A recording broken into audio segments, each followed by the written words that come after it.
Hello, viewers. I'm Ahewa Samuel. I'm a motivational speaker, an author, and a consultant. And today I'm presenting to you a topic on nurturing self-belief as a strategy to increase self-confidence and also increasing our chances for productivity and also increasing chances of success. As I have written in my 9 books on the anti-poverty empowerment program, in my first edition, I actually address nurturing self-belief as one of the strategies to increase self-productivity. There is one Western Uganda saying that goes, rather to be dressed smartly or rightly, you rather be nurtured rightly. And it is very important to understand what nurturing is. Even when we seek to understand ourselves, when we seek to increase our skills or knowledge of the world, we are also being nurtured. There is a philosopher who said, it is more important to know the way in which to seek the right thing or knowledge rather than the knowledge itself. So even seeking knowledge or the effort of seeking knowledge or understanding of the world is a form of nurturing. That is point number 1.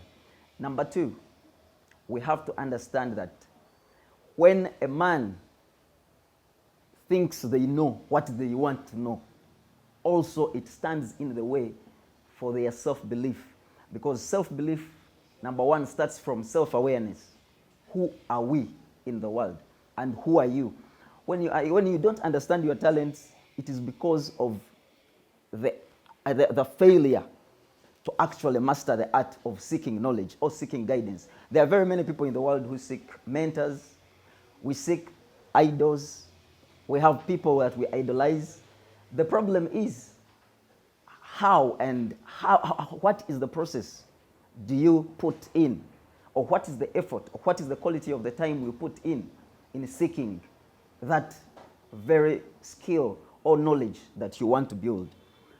We also have careers. That is one of the ways we seek to increase our self-worth and understanding how we can become successful.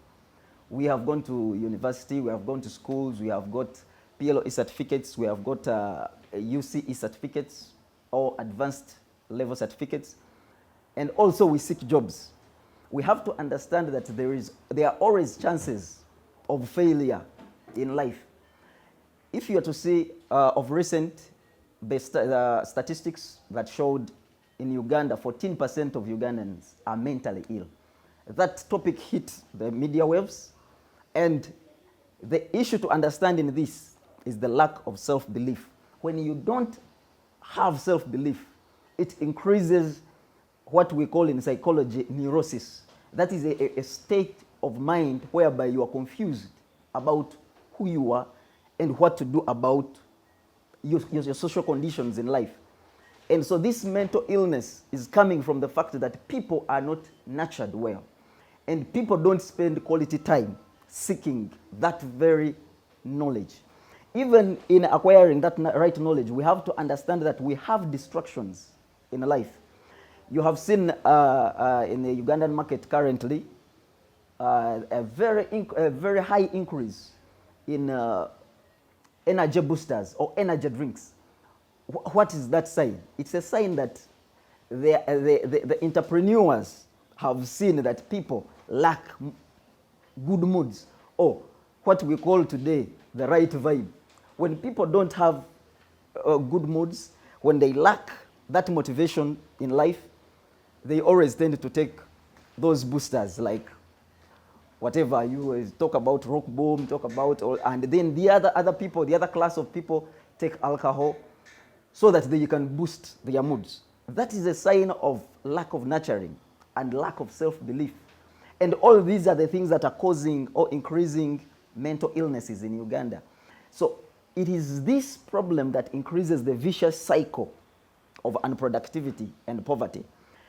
Another point you have to note in Uganda today, or in Africa, is the increase of sports betting. You see it everywhere. The entrepreneurial world has now invested in our lack of self-belief. Why? When people fear taking risks into the process of enterprise. Someone says, I cannot lose 100,000.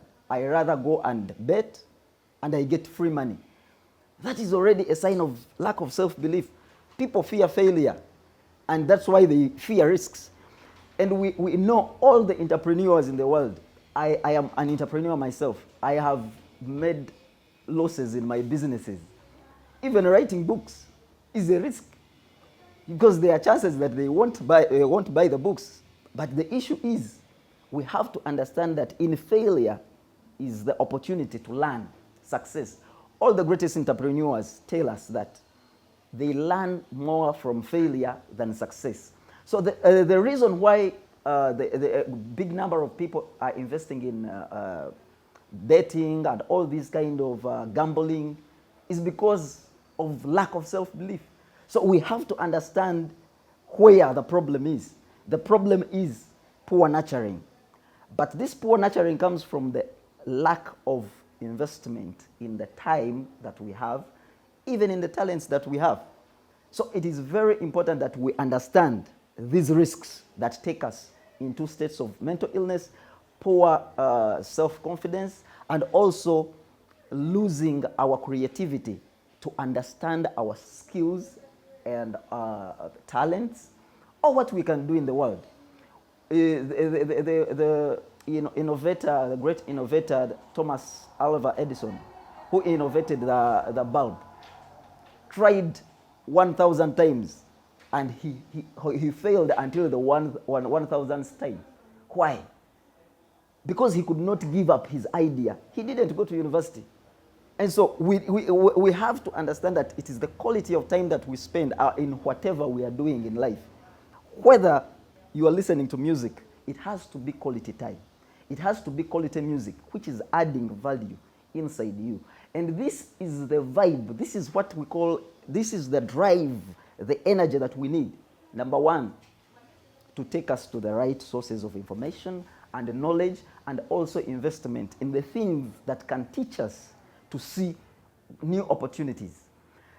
Then there is another point to note. There is a misconception problem. When we are seeking self-belief or self-confidence in anything we are doing, whether at the workplace or in our hobbies or anything we are doing, it is very important to understand that the hand or the finger that points to the sun is not the sun. In most cases, when you are mentoring people, someone wants to see the person who is mentoring, and rather than the message the person is giving them. The finger that points to the sun is not the sun itself. So it is very important that we understand that when you are seeking knowledge, seek the knowledge of its own self. And this is the only way we unlock the ideas which can actually lead us to self-discovery, self-awareness, and also breaking the barriers that we always face. We have to also understand the fact that our brains today, or the intellectual conscience of people, always improves in a period of 20 years. That one was discovered in 1905 by James Flynn. That is what they call the Flynn effect. They discovered that actually our brains are growing smarter every 20 years or in 10 years. So we don't think our brains are even more capable of getting vast information and actually processing it better than your grandparents or better than your parents themselves. So we rather have to utilize the abilities that we have today.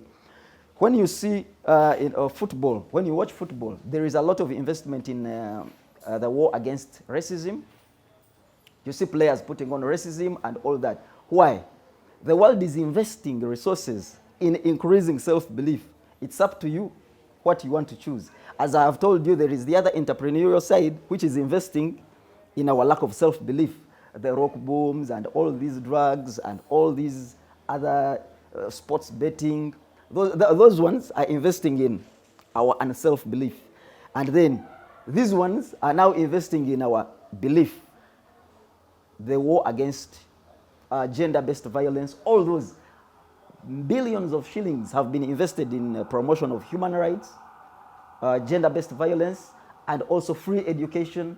So you can talk about universal primary education, universal secondary education. All that is investing in our self-belief. So it's up to us to understand that if the world can invest trillions of shillings increasing our self-belief, how much more can you do for yourself, to invest in yourself? So take note of the following. In my first edition and the sixth edition, which is promoting women, the Sikh woman of Africa, and the Sikh youth of Africa, which is the ninth edition, I analyze the power of the youth and the power of the women in their nature. And this is what we need to take note of. So it is rather the time to increase self-belief and rather fall in the other side. Because there is this side which is investing in our education, in our self-belief, and then there is this one which is investing in our lack of belief and lack of confidence and this kind of energy that is leading us to unproductivity. I will quote the philosopher Aristotle, who said, "It is a mark of an educated mind to entertain a thought without accepting it." It is good. We have problems all over. We have problems, but you can even entertain those thoughts without accepting them. It is very possible.